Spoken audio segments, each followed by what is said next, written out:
Hello. अपने पहले वाले लेक्चर में सोल्यूबल फॉर पी के लिए पढ़ा था। आज अपन क्या पढ़ेंगे? इक्वेशन सोल्यूबल फॉर वाई के लिए पढ़ेंगे। तो मतलब कि पी के लिए अपने एक्सरसाइज भी की थी, एग्जाम्पल भी किए थे। अगर आपके पास कोई भी क्वेश्चन हो जो जिससे हुआ नहीं, आपके पास एक्सरसाइज तो अवेलेबल है ही ऑलरेडी, तो आप अगर उनसे नहीं हो पाता आपसे अगर कोई क्वेश्चन, तो आप मुझे पूछिएगा। अब अपन नेक्स्ट टॉपिक पर डिस्कशन करते हैं कि इक्वेशन सोल्यूबल फॉर वाई, मतलब वाई के लिए जो वाई के अंदर अपन इक्वेशन है उसको अपन सोल्व करके कैसे उसका सॉल्यूशन प्राप्त कर जा सकते हैं। तो अगर हमारे पास कोई भी दी गई क्वेश्चंस के अंदर y के अंदर अवकल समीकरण है, नहीं दी हुई अवकल समीकरण y के लिए हल की जा सकती है, y से अगर हल की जा सकती है उसका जो रूप है वो हमारे पास बनेगा y इक्वल टू एफ। ये हमारे पास कोई y के अंदर अपन को इक्वेशन दी गई है, ठीक है, उसका सॉल्यूशन करना है। तो अपना जो फर्स्ट स्टेप होगा वो क्या होगा? समीकरण नंबर जो एक है, यानी जो दी गई समीकरण एक होगी उसका अपन को अक्ष के रेस्पेक्ट में, उसका अक्ष के रेस्पेक्ट में अवकलन करना है, ठीक है। अवकलन करना है तो वो क्या बनेगा? सीधी सी बात है, डी बाई डी एक्स, वो जो कि क्या हो जाएगा? डी बाई डी एक्स क्या हो जाएगा? डी बाई डी एक्स हो जाएगा पी। अब हमारे पास ये वाली चीज़ है, ठीक है। तो फाई एक्स पी, यानी कोई फंक्शन होगा तो वो अपन ने अवकलन करने के बाद चेंज भी हो सकता है। तो ये अपन ने माने कि फाई है, और एक्स एक्स का अवकलन एक्स के रेस्पेक्ट में कर देंगे, एक्स का तो हो जाएगा तो एक्स कर दिया पी, फिर पी का कर देंगे, फिर पी के करने के बाद क्या होगा? D p upon x. तो ये इस प्रकार एक्स और पी के अंदर अवकल समीकरण आएगी, ठीक है। जहां पर लिखा है कि जो पी तथा अक्ष अवकल समीकरण के जो वेरिएबल्स हैं, ठीक है। अब इसका हल है जो क्या होता है, अपन को मानना है कि उसको जो इक्वेशन आई, जो हमारे पास समीकरण नंबर 2 आई, उसको अपन को किसके इक्वल टू रखना है? जीरो के बराबर रखना है, ठीक है। उसको अपन जीरो के बराबर रखते हैं, ठीक है। तो अपन उसको जीरो के बराबर रखते हैं, जो कि दो पी तथा अक्ष के अवकल ये, ठीक है, जीरो के अगर, और उसका अपन क्या करेंगे? सॉल्यूशन निकालेंगे। सी आपको पता है कांस्टेंट है, तो इस प्रकार अपन करते हैं इसका सॉल्यूशन। अब अपन क्या करते हैं? समीकरण, हाँ, अब ये भी है कि जो समीकरण नंबर 1 तथा 3 में है, अगर वहां से पी का विलोपन नहीं होता तो समीकरण नंबर 1 तथा 3 से पी का विलोपन करने पर अपन को क्या होता है? अभिष्ट हल प्राप्त हो जाएगा। मतलब जो भी जो ये इक्वेशन नंबर है, अगर अपन को क्या करना है, मतलब एक वेरिएबल्स में उसका आंसर लेना है, ठीक है। अगर नोट है कि यदि विलोपन से संभव नहीं है तो एक्स तथा वाई के प्राचल पी के रूप में प्राप्त होना चाहिए। अगर हमारे पास किसी भी इक्वेशन का जिसे पी है वो विलोपन नहीं हो रहा है, किसी भी मेथड से वो पी ही रह रहा है, तो अपन क्या है, उसका जो सॉल्यूशन होगा वो सॉल्यूशन क्या हो जाएगा? एक्स तथा वाई के रूप में हो जाएगा, ठीक है। वही उसका संयुक्त रूप में, यानी एक्स बराबर जो चीज़ है, वाई बराबर जो चीज़ है, वही उसका सॉल्यूशन है। नहीं, अपन को वहाँ से एलिमिनेशन करने की जरूरत नहीं है। अगर नहीं हो रहा है तो नहीं होगा, अगर हो जाता है तो ठीक है, अदरवाइज वही उसका संयुक्त रूप में उसका सॉल्यूशन होएगा, ठीक है। अब अपन एक क्वेश्चन देखते हैं, देखो किस प्रकार इसको इक्वेशन ऑफ सोल्यूबल का फॉर वाई के लिए अपन कैसे क्वेश्चंस करते हैं। देखो हमारे पास एग्जांपल नंबर है कि सोल्व है कि y equal to 2px plus f x p square, ठीक है। अब हमारे पास ये समीकरण नंबर 1 है, दी गई समीकरण नंबर 1 का अक्ष के सापेक्ष अवकलन है। फर्स्ट ऑफ ऑल हमारा मेथड यही है कि अपन समीकरण नंबर जो 1 है उसका क्या करेंगे? अक्ष के रेस्पेक्ट में अवकलन करेंगे। तो इक्वल टू क्या? D y upon d x, जो कि क्या हो जाता है, अपन जानते हैं सोल्यूबल फॉर पी के लिए अपने पढ़ा कि d y upon d x क्या होता है? पी होता है। फिर देखो यहाँ से अपन इसका अवकलन करें 2px का, u इंटू वी के देने, तो अक्ष का तो क्या हो जाएगा? एक हो जाएगा, तो बच गया 2p। अब अपन क्या करना है? अक्ष को छोड़ना है और पी का करना, तो पी का हो जाएगा डीपी अपॉन डी एक्स। अब इसका एफ एक्स पी का स्क्वायर, तो पहले तो फंक्शन का अवकलन होता है, तो अपन क्या होगा? फंक्शन है एफ डेस एक्स पी का स्क्वायर, फिर उसके अंदर जो राशि है उसका अवकलन करेंगे अपन, तो क्या होगा? पी स्क्वायर अक्ष का हो जाएगा 1, फिर अपन को अक्ष को छोड़ देना है, फिर पी स्क्वायर का क्या होगा? 2p, पहले पावर का होगा फिर फंक्शन का होगा D p upon d x, ठीक है। इस प्रकार इसका अवकलन हो गया, ठीक है। अब अपन क्या करते हैं? 2p upon plus 2x d p upon d x, इसको वेरिएबल्स के अंदर अपन ने सेट कर लिया। अब देखो 2p प्लस 2x, इसमें से और इसमें से क्या कॉमन आ रहा है? मतलब अपने 2 कॉमन ले लिया, तो ये बच गया p plus x d p upon d x. अब इसमें से देखो p कॉमन और ले सकते हैं, तो p plus 2px plus D P. अब इन दोनों में से कॉमन क्या आ रहा है? ये वाली चीज़ आ रही है अपन के पास दोनों में से कॉमन, ठीक है। अब देखो इन दोनों में से अपन 2p था उसको अपन क्या लिख सकते हैं? p प्लस p लिख सकते हैं। अब ये देखो, और जो ये p है, ये p इधर आएगा तो क्या हो जाएगा? अपन जैसे जीरो के बराबर रखेंगे p माइनस p क्या हो जाएगा? जीरो हो जाएगा, यानी कर्ज कैंसिल हो जाएगा और जीरो हो जाएगा। तो हमारे पास बच्चा है क्या? ये वाली चीज़ बच्ची और ये वाली, इसमें से अपन कॉमन लेंगे तो क्या आएगा? पी प्लस टू मतलब एक्स डी पी ये वाली चीज़ आएगी। अब अपन दोनों में से कॉमन लिया तो सीधी सी बात है ये वाली चीज़ और ये वाली चीज़ अपन को कॉमन लेनी है, ठीक है। रीअरेंजमेंट तो अपन कर सकते हैं भाई, क्या कैसे करना है। अब जैसे ही इसमें से ये कॉमन लिया तो बच गया क्या, 1 plus f days x p square equal to 0। अब आपको करना है क्या है, अब देखो यहाँ पे जो प्राप्त की इक्वल टू 0 अपने मेथड में भी बेटा तो थर्ड इक्वेशन आएगी, वो हमारा क्या होगा, सॉल्यूशन होगा। अब यहाँ से अपन को क्या करना है, सॉल्यूशन प्राप्त करता है। लेकिन देखो यहाँ से जो फैक्टर बन रहे हैं अपने पास जो फैक्टर बन रहे हैं 1 प्लस पी एफ डेस x p square 1 p plus 2x d p upon x, ये फैक्टर बना। जो प्रथम फैक्टर बन रहा है उसका अपन क्या नहीं कर सकते, सॉल्यूशन नहीं कर सकते। और जो सॉल्यूशन प्राप्त भी होगा तो वो सिंगुलर सॉल्यूशन होगा। और सिंगुलर सॉल्यूशन से अपन क्या करते हैं, एलिमिनेशन मतलब पी का एलिमिनेशन में तो नहीं कर सकते, ठीक है। तो इस प्रकार अपन क्या करते हैं, इस फैक्टर को जो है ना फर्स्ट वाला है ना इसको अपन को छोड़ना है, इसको छोड़ दें और अपन को द्वितीय खंड को अपन को किसको, जो सेकंड फैक्टर है उसको अपन 0 के बराबर रखना है। ये अपन को ध्यान देने की बात है यहाँ पे। तो अपन क्या करते हैं, द्वितीय खंड को 0 के बराबर रखने पर अब अपन ने द्वितीय खंड को सेकंड फैक्टर है उसको इक्वल टू बराबर 0 कर दिया। अब यहाँ से अपन को क्या करना है, सेपरेशन ऑफ वेरिएबल्स मेथड को देखना है कि भाई यहाँ पे x के फंक्शन एक तरफ करने हैं और फी के फंक्शन एक तरफ करने हैं। तो क्योंकि 2x p plus 2x d p upon d x equal to 0। अब अपन क्या कर सकते हैं, p को इधर लेकर आ सकते हैं, कुल मिला के कैलकुलेशन कर सकते हैं x d p upon d x equal to minus p by 2। फिर उनको रिवर्स करेंगे, रिवर्स करेंगे तो यहाँ से तो क्या होगा, D x upon D T हो जाएगा। कुल मिला के हमारे पास ये वाली फॉर्म आ जाएगी जो कि अपन कर सकते हैं। अब देखो इस फॉर्म का क्या करना है, जो नया इक्वेशन प्राप्त हुआ है उसका अपन को क्या करना है, सॉल्यूशन प्राप्त करना है। तो सॉल्यूशन प्राप्त कैसे करेंगे, समाकलन से, तो बोथ साइड इंटीग्रेटिंग। तो यहाँ से इसका समाकलन तो क्या हो जाएगा, log x हो जाएगा। इसका जो 2 आ जाएगा बाहर और D p upon D 1 upon P का क्या होता है, log फी, log हो जाएगा, ठीक है। और अपन कॉन्स्टेंट log c लेंगे, ठीक है। अब अपन देखो log x प्लस ये 2 पावर में चला जाता है, ऐसा ही तो होता है फॉर्मूला log m। तो ये एक फॉर्मूला है कि इसको इस प्रकार भी लिख सकते हैं n log, इसका रिवर्स भी कर सकते हैं, ठीक है।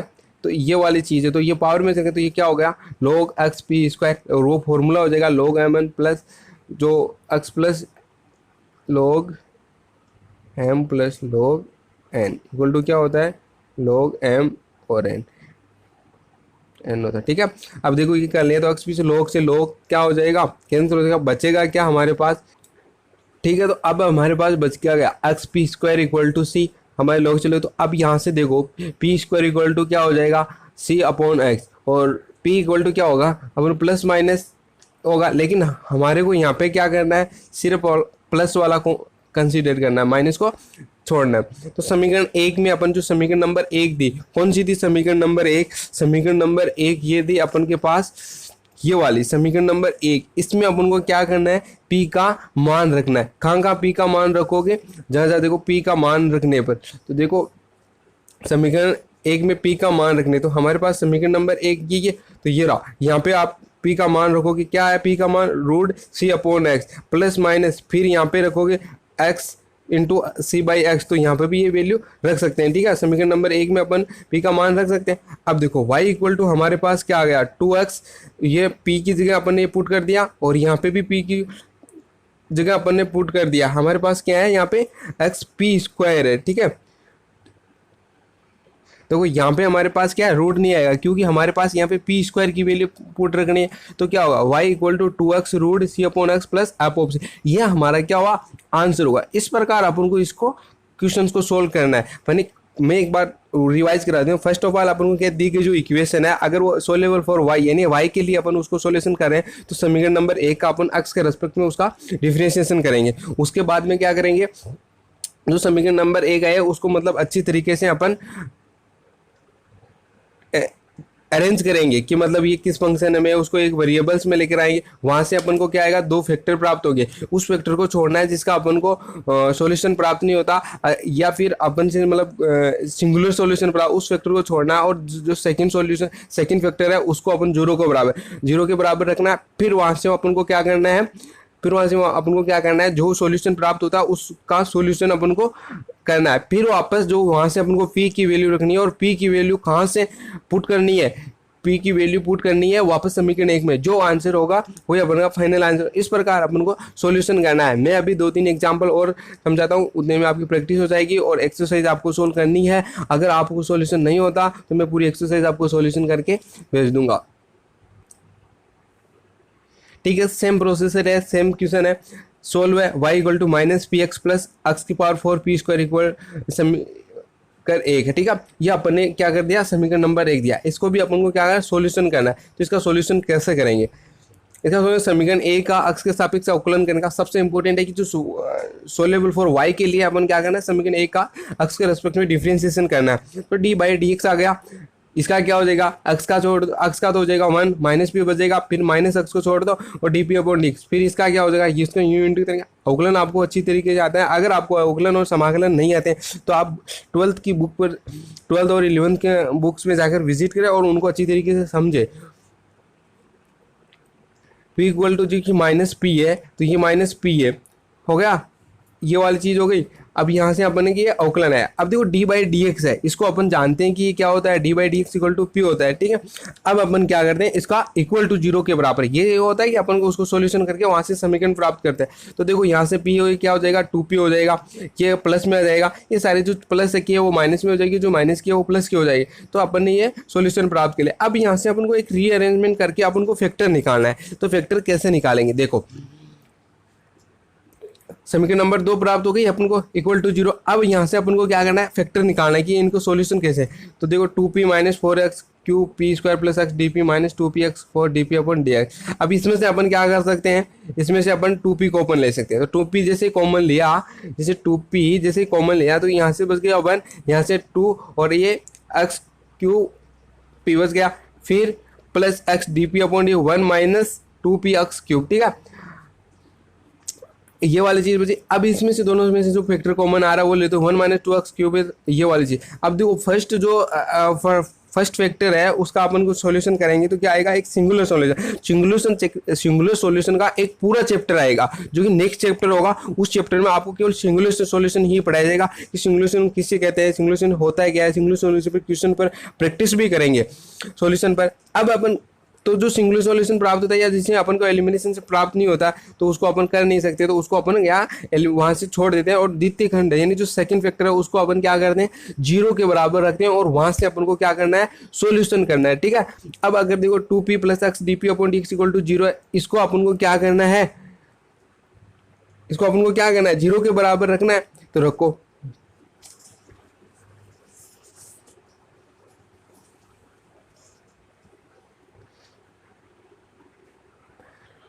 जैसे x d p upon d x plus 2p equal, यहाँ से अपन को सेपरेशन ऑफ वेरिएबल्स के द्वारा सॉल्यूशन करना है। तो क्या होगा, देखो यहाँ से तो वही करना है 2dx upon x plus D p upon D, कैसे भी आपको सेपरेशन वेरिएबल्स को आना चाहिए, कैसे भाई 2p को इधर भेज दिया वैसे करके।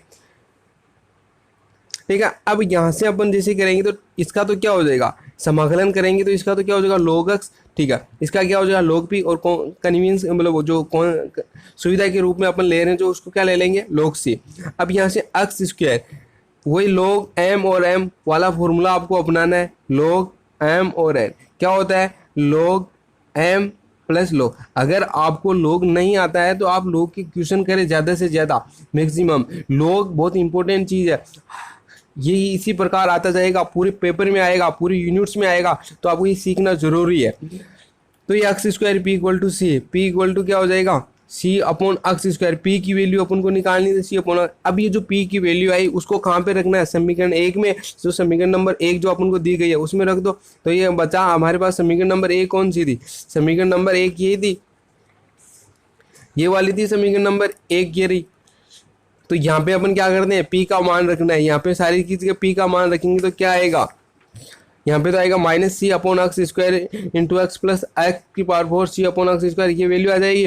ठीक है, फिर जैसे ही अपन करेंगे यहाँ से स्क्वायर करेंगे तो इसका सी स्क्वायर एक्स 4, तो एक्स की पावर 4 से एक्स की पावर 4 कैंसिल हो जाएगी और ये बच जाएगा आंसर। ये यहाँ से एक्स का एक कैंसिल हो जाएगा तो बचेगा क्या, minus c upon x plus सी, ये हमारे पास क्या हो गया, आंसर हो गया। ठीक है, इस प्रकार अपन को हर एक क्वेश्चन करना है। मैं आपको कुछ एक एग्जाम्पल तो करा रहा हूँ और बाकी क्वेश्चंस आपको करने।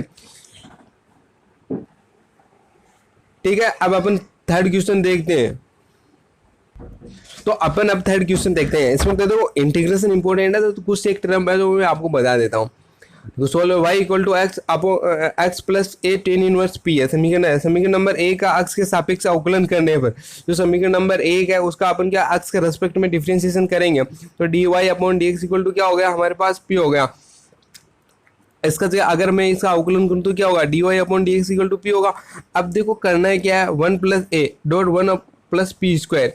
अब इसका देखो टेन इनवर्स का क्या होता है, टेन इनवर्स एक्स का जैसे one upon one plus x square, तो क्या हो जाएगा one upon one plus p square, फिर अपन पी का करेंगे तो डी पी अपॉन डी। तो कुल मिला के हमारे पास जो आंसर आया मतलब जो अवकलन आया वो इस प्रकार आ गया। अब और d y upon d x को क्या लिख सकते हैं, यहाँ पे पी लिख सकते हैं। अब यहाँ पर अपन को रीअरेंजमेंट करना है। देखो फैक्टर तभी बनाना है जब फैक्टर बन रहा हो, अदरवाइज अपन को उसको सॉल्यूशन करते जाना है, ठीक है। अब अपन देखो यहाँ पे पी इक्वल टू आ गया वन प्लस, अब यहाँ पे इसको पूरा फंक्शन किस में आ रहा है, पी में आ रहा है और पी और एक्स में आ रहा है, तो अपन यहाँ से करते हैं। तो इस वन को इधर भेज दिया, पी माइनस वन हो गया a upon one plus p square d p upon d x. अब अपन क्या करते हैं d p upon d x. अब इसको सॉल्यूशन करते हैं, सेपरेशन हो गया, पी के फंक्शन एक तरफ करते हैं और एक्स के फंक्शन। तो देखो कोई बड़ी बात नहीं है, जो ये पी माइनस वन इसको नीचे लेकर आ जाते हैं और डी एक्स को इधर भेज देते हैं। देखो यही था a upon one plus p square d p upon d x p minus. अब इस पी माइनस वन को इधर भेजते हैं, डी एक्स को इधर भेज देते हैं, तो अपन के पास जो बना a upon one plus p square p minus one d p equal to d x, ठीक है, ये बन गया। अब अपन नेक्स्ट इसको आगे सोल्यूशन दे, इसका अपन को क्या करना है, अभी इंटीग्रेशन करना है, बहुत साइड इंटीग्रेशन करना है। इंटीग्रेशन कैसे, अब देखो डी एक्स इक्वल टू हमारे पास ये था ए डी पी और P minus one plus p square. अब देखो इसका जो टर्म्स है इसका इंटीग्रेशन ही इंपॉर्टेंट है। वो तो मेथड है, क्या है कि दो प्रोसेस अपनाना है, एक्स के रेस्पेक्ट में अवकलन करना है, फिर उसको रीअरेंजमेंट करना है, व्यवस्थित करना है, उसके बाद उसका इंटीग्रेशन करना है। तो इसका इंटीग्रेशन कैसे करेंगे, फर्स्ट ऑफ ऑल इसका पार्शियल आंशिक भिन्नों द्वारा इसका जो समाकलन करना है, आंशिक भिन्नों के वियोजन के द्वारा इसका समाकलन करना है। तो आपको क्या होना है कि पी माइनस जी हमारे पास है, तो इसको अपन क्या लिख सकते हैं ए डी पी माइनस, इसको अपन इस प्रकार लिख सकते हैं a upon p minus one plus b p plus c p square. ये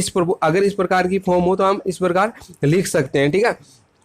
अगर फिर भी बोल रहा हूँ कि अगर आपको ये आंशिक भिन्नों के समाकलन या जो आइलेट वगैरह इंटीग्रेशन डिफरेंशिएशन नहीं आ रहा है तो आप प्लीज़ सीखें, उनको कोशिश करें सीखने की, मैक्सिमम क्वेश्चन मिलाए। अगर समाकलन अवकलन नहीं आएगा तो जो पेपर है उसमें थोड़ा सा मुश्किलें आएगी आपके लिए।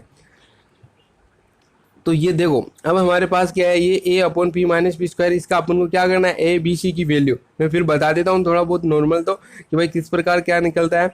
तो देखो हमारे पास ये वाली चीज़, जैसे अपन एलसीएम लेंगे तो ये वाली चीज़ तो कैंसिल हो जाएगी, नीचे वाली सारी चीज़। अब ए इक्वल टू क्या हो जाएगा p square plus one plus b p plus c p minus v वाले। अब अपन को अपना उद्देश्य क्या होना चाहिए, ए बी सी की वैल्यू निकालनी चाहिए अपन को। तो ए बी सी की वैल्यू कैसे फाइंड आउट करेंगे, देखो पी बराबर वन है, पी अगर मैं देखो अपना उद्देश्य कि पी बराबर में वन कर दूं तो ये वाली टर्म तो पूरी क्या हो जाएगी जीरो हो जाएगी, बचेगा यहाँ पे क्या वन प्लस वन टू ए। तो ए की वैल्यू तो हमारे पास आ गई ए बाई टू। अब अपन का उद्देश्य है कि बी और सी की वैल्यू निकालो। अगर मैं पी बराबर जीरो कर दूं तो पी बराबर जीरो करते ही क्या हो जाएगा, यहाँ पर तो क्या हो जाएगा ए बराबर ए प्लस यहाँ पे क्या हो जाएगा जीरो और सी माइनस वन, ठीक है। तो ए बराबर सी की वैल्यू क्या आ गई माइनस ए बाई टू।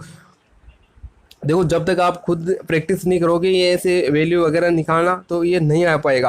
अब p की वैल्यू में अगर मैं माइनस वन रख के देखूँ तो यहाँ पे तो क्या हो जाएगा माइनस वन का क्या हो जाएगा प्लस वन, तो यहाँ पे हो जाएगा a two plus b minus one plus c की वैल्यू क्या है माइनस ए बाई। अब देखो b की वैल्यू फाइंड आउट नहीं किया है, जिनकी वैल्यू अपन ने निकाल चुके हैं वो वैल्यू रख दो। तो a की वैल्यू हमारे पास क्या है ए बाई टू, टू से two cancel minus b minus a by two. इस प्रकार अपन क्या है ए इक्वल टू, तो a की वैल्यू तो क्या आ गई ए बाई टू, सी की वैल्यू क्या आ गई माइनस ए बाई टू और बी की वैल्यू क्या आ गई माइनस ए बाई टू। अब ये वैल्यू अपन को कहाँ रखनी है, यहाँ पे ए बी सी जहाँ आपने वियोजन किया था ब्रेक किया था वहाँ पे उसको वैल्यू को रखना है। तो देखो ए की वैल्यू रखी a by two p minus one plus minus a by two p plus minus a by two. अब देखो इसमें जो सारी टर्म्स है इसमें से देखो minus a by two common ले सकते हैं, ठीक है ले लिया। तो यहाँ पे क्या बचेगा, यहाँ पे क्या बचेगा, अगर मैं minus a by two common ले लूँ यहाँ से, अगर मैं यहाँ से minus a by two common ले लूँ तो पी प्लस वन बचेगा।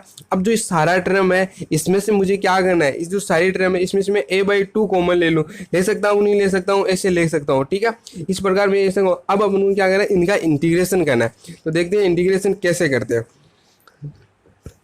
कर दिया तो अब इंटीग्रेशन करेंगे तो डी एक्स तो equal to a by two d p integration करना है, डी पी हमें p minus a by two, फिर ए जैसे ही इसका इंटीग्रेशन करेंगे तो ए बाई टू वापस मल्टीप्लाई, प्रत्येक टर्म का इंटीग्रेशन करना है, minus a by two p d p upon one plus p square, ठीक है, और minus a by two d p upon one plus p square. अब देखो ए बाई टू तो ये कांस्टेंट है, अब D p upon p minus, इसको कैसे रहेंगे, पी माइनस वन को क्या रखोगे आप, पी माइनस वन को क्या रखोगे, पी माइनस वन को p minus one equal to t रखोगे तो क्या आएगा, d p equal to d t, और जो कि अपन के पास ऊपर पड़ा है तो इसका हो जाएगा लॉग टी, और टी की वैल्यू वापस रख दो तो इसका वैल्यू क्या हो जाएगी, ए बाई टू कौन से है, लॉग पी माइनस वन, ठीक है। इसी प्रकार आप यहाँ से करोगे, जो पी प्लस वन है उसको ब्रेक कर दोगे, P upon one plus p square minus one upon one plus p square, इसको ब्रेक कर सकते हैं, अलग अलग कर सकते हैं। तो देखो इसका तो क्या ऊपर देखो P d P one plus, अब यहाँ से आप क्या करोगे, वन प्लस पी स्क्वायर को क्या रखोगे, टी रखोगे तो क्या आएगा, zero plus two p d p equal to d t. अब ये ऊपर तो हमारे पास क्या है, केवल पी डी पी है, तो टू क्या आ जाएगा, नीचे आ जाएगा, तो ये क्या हो जाएगा, ए बाई फोर और log one plus p square minus a by to ten, one plus P इसका क्या होता है, टेन इनवर्स पी होता है इंटीग्रेशन, ठीक है, और प्लस कॉन्स्टेंट आ गया सी। अब इस प्रकार अपन को इसका इंटीग्रेशन प्राप्त करना था, जो कि बहुत ही ईजी था। x equal to c plus a by two, देखो किस किस के अंदर ए बाई टू कॉमन आ रहा है, उसमें से ए बाई टू कॉमन है, तो इसमें से ए बाई टू कॉमन आ रहा है, इसमें से ए बाई टू कॉमन आ रहा है, या पहले तो a by two log p minus one, या अपन हो सकता है कि उसको डायरेक्टली भी रख सकते थे कि मतलब ए बाई टू, तो ये कॉमन ले लिया।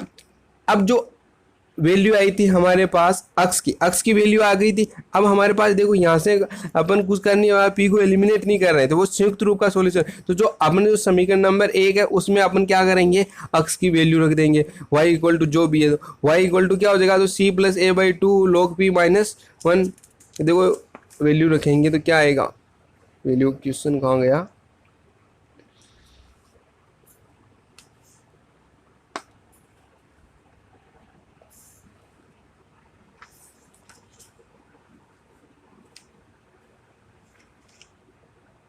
तो ठीक है। अब देखो ये वैल्यू वाली चीज़ थी हमारे पास, ये अक्स की वैल्यू आएगी, ये अक्स की वैल्यू जो समीकरण नंबर 1 में रखेंगे, और समीकरण नंबर हमारे पास एक कौन सी थी, समीकरण नंबर हमारे पास थी y इक्वल टू कौन सा था, थर्ड एग्जाम्पल था ये ना, थर्ड एग्जाम्पल में देखो यहाँ से अपन जो ये समीकरण नंबर 1 यहाँ पे अपन क्या करेंगे, अक्स की वैल्यू लिख देंगे, अक्स की वैल्यू रखेंगे, यहाँ पे क्या है, ए टेन इनवर्स पी है, वहाँ पे क्या आ रहा है, वहाँ पे क्या आ रहा है, मतलब minus a by to ten inverse P. अब देखो ए टेन इनवर्स पी से वो कैंसिल हो जाएगा, तो बचेगा क्या यहाँ पे, minus ten inverse P, A by to minus, यानी ए में से ए माइनस बाई टू गया तो ए बाई टू बचेगा, तो ये वाली चीज बच गई। इस प्रकार अपन का जो फाइनल आंसर होगा, जो एक्स और वाई है वो दोनों क्या होगा, दोनों का होगा समीकरण जो नंबर 1 और जी जो फाइनल आंसर है समीकरण नंबर ये 2 और 3 देते हैं, तो 2 व और 3 अभिष्ट हल है ना आंसर है, ये दोनों हल है, क्योंकि यहाँ से अपन को एलिमिनेशन